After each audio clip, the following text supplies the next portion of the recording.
The new trailer for Spider-Man Into the Spider-Verse is here, and it's revealed a bunch of new details about the plot, which villains will appear in the film, and at least a few spider people as well. Let's untangle this tangled web. Here we meet Miles Morales, voiced by Shameik Moore, who seems not unlike Peter Parker when it comes to having the average messy teenager's bedroom. What New York City kid wears a tie to school? Well, Miles must go to a private school. In the comics, he won a school lottery and got into the distinguished charter school, the Brooklyn Visions Academy, though he still wore street clothes there. Here's Miles' dad, Jefferson Davis, who's obviously a cop in this version of the story, and one who's really good at embarrassing his son.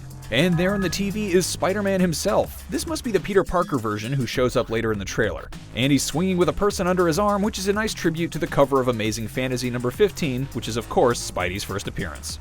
Jefferson doesn't seem overly impressed by the webhead, which could spell trouble for Miles later when he takes on the Spider Mantle for himself. Miles' voiceover explains that in our universe there's only one Spider-Man. That would be Peter Parker, of course. There he is. Oh, and that's the Daily Bugle in the bottom corner behind him. And look at that getup. This kid was born to be a Spider-Man. But in Miles' universe, there are of course multiple Spider-Man, which would seem to indicate that Into the Spider-Verse is diverging from the comics in that Miles and Peter, and the many other wall crawlers they've encountered, mostly come from different universes. Or Spider-Verses, as the film title would suggest. We can see here how Miles' reality is just a tiny bit off. Coca-Cola is Coca-Soda with a K, the Yugo is still an actual car that people drive, and the NYPD is the PDNY, and so on. Here it looks like Miles just happens upon a battle between Peter and what appears to be the Green Goblin. At least this ugly fellow looks like the Ultimate Universe version of the Goblin, which is where Miles originated in the comics. And somehow Miles has Spidey sense just like Peter. But how? The caption here says it was a normal spider, which probably alludes to him being bitten by a spider just like Peter was. Yep, just like Peter. Is this the spider that did the deed? It would seem so. Meanwhile, Peter's offering to teach Miles how to be Spider-Man. These variations on the spider suit are interesting. On the left, we have the electro-proof suit, which does exactly what it sounds like. On the right is his Secret War costume, a stealth number he got courtesy of S.H.I.E.L.D. that was first seen in the Secret War comic series. But this version of Peter Parker is pretty different from the guy we know and love. For one thing, he's older, going a bit gray. Also, he doesn't seem too worried about hiding his secret identity, just wearing a jacket over his costume. You have money, right?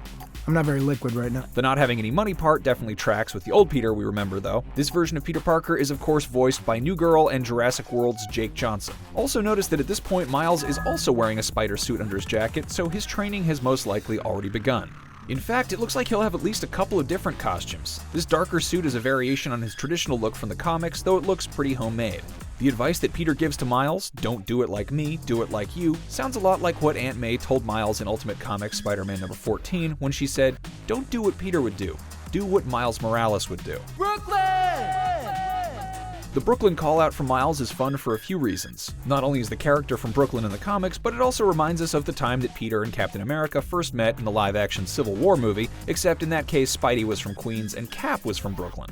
This has to be the Prowler who Peter is fighting, which is interesting since Miles' uncle Aaron Davis is the Prowler in the comics. That's the same guy, by the way, who was played by Donald Glover in Spider-Man Homecoming. Here's the Green Goblin again. Yes, he has wings in this version. And the big guy getting blown back by the explosion here has to be the Kingpin, who it was recently revealed is being voiced by Liev Schreiber. So yeah, Sabretooth is now the Kingpin. You will believe a Spider-Man can disappear. That's what it looks like is happening to Miles here, but actually he's probably just using his camouflage power, which is one of the abilities he has which separates him from Peter. I love you, Miles. Yeah, I know that. You gotta say I love you back. Dad, are you serious? I want to hear it. Proving once again that dad's superpowers truly are embarrassing their children, Jefferson is back at it again. But hey, these guys love each other, and it's nice to see a Spider-Man whose father is still alive, for now. Parental figures don't usually last too long in superhero comics. This costume has to be store-bought, right? And look closely, Miles is holding a mechanical web shooter. Maybe Peter hooked him up? In the comics, spoilers, after Peter died, Aunt May gave his web shooters to Miles to help him complete his journey to becoming the new Spider-Man. Save it for Comic-Con. What's Comic-Con? Let's go! Whoa. And Miles doesn't know what Comic-Con is? What universe is this? In any case, that seems to suggest we'll hear more at Comic-Con. And finally, things close out with the arrival of Gwen Stacy herself as Spider-Gwen, and she rocks. Haley Steinfeld, who's also starring in the Bumblebee Transformers spin-off, voices Gwen. What other Spider-Men, women, or Gwens will show up in the Spider-Verse? We'll find out when the film's released this December, or maybe at Comic-Con. Check out the trailer for yourself and let us know if we missed anything, as well as our breakdown of everything we caught in the first trailer, and be sure to follow and subscribe to IGN everywhere you like to watch.